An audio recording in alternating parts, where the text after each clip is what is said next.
Ready start. मानव शरीर पर होने वाले विभिन्न चिकित्सीय परीक्षणों से स्पष्ट है कि स्वास्थ्य संबंधी चुनौतियां लगातार बढ़ रही हैं। शरीर की रोग प्रतिरोधक शक्ति में निरंतर गिरावट आ रही है। इसके पीछे अनेक कारण हैं, पर सबसे बड़ा और प्रमुख कारण है अप्राकृतिक और कीटनाशकों की सहायता से उत्पादित खाद्यान्न।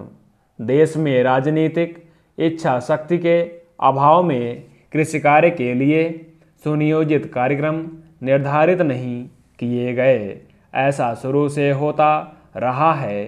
नतीजतन खाद्यान्न उत्पादन का दृष्टिकोण विशिष्ट ना होकर सामान्य हो गया। ग्रामीण आत्मनिर्भरता की धारणा टूटने लगी। ग्रामीण जन बड़ी संख्या में नगरों और महानगरों में आ बसे, मगर सभी के लिए खाद्यान्न की आवश्यकता तो प्राकृतिक आवश्यकता है।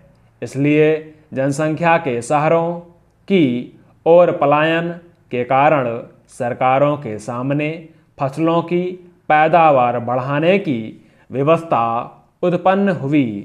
पैदावार बढ़ाने के लिए प्राकृतिक और जैविक विधि तत्काल लाभदायी नहीं थी।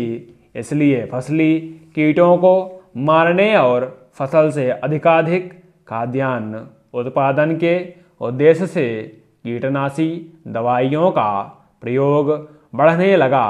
इससे पैदावार तो बढ़ी, खाद्यान्न भी ज़्यादा हुआ, पर मनुष्य का शरीर ऐसे अन्न से रोगग्रस्त भी होता गया।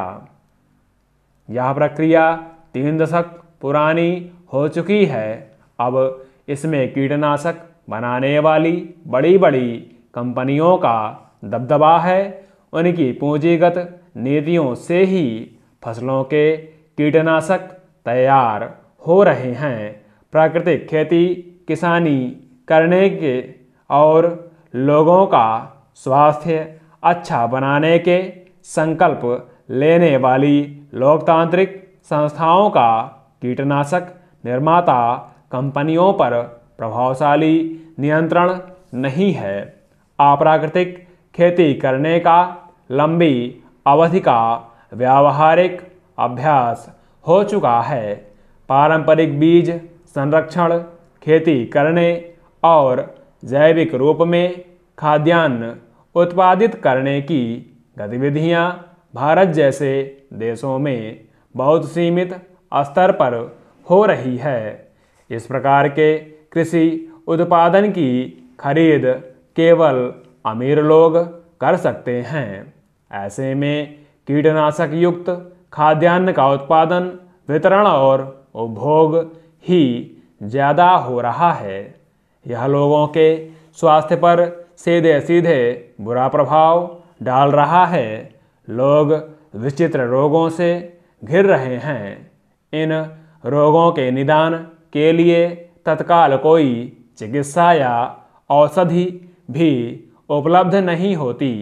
जीने के लिए जरूरी अनाज ही जब शुद्ध और प्राकृतिक रूप में नहीं रहा, तो आम आदमी क्या करे? इस स्थिति से सरकार पर कृषि से संबंधित नई नीतियां बनाकर उनका ठोस क्रियान्वयन करने की बड़ी जिम्मेदारी आ गई है। हालांकि इस दिशा में वर्तमान सरकार ने महत्वपूर्ण कदम भी उठाए हैं, पर अभी इनके सकारात्मक और अपेक्षित परिणाम नहीं मिले हैं। खाद्यान्न शुद्ध हो, इसके लिए बीज और खाद पहली आवश्यकता हैं। फसलों के बीज जीएम पद्धति से उपयोगी कम और विकारग्रस्त ज़्यादा हुए हैं। जीएम यानी जेनेटिकली मॉडिफाइड, यानी जो बीज आनुवांशिक बीज स्वरूप, गुण और प्रभाव की दृष्टि से उपयुक्त थे और जिनमें प्राकृतिक रूप में कोई बड़ा विकार भी नहीं था।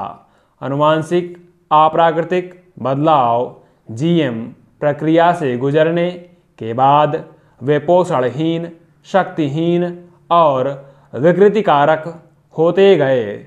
ऐसा होते होते भी 2.5-3 दशक की लंबी अवधि बीत चुकी है। स्टॉप।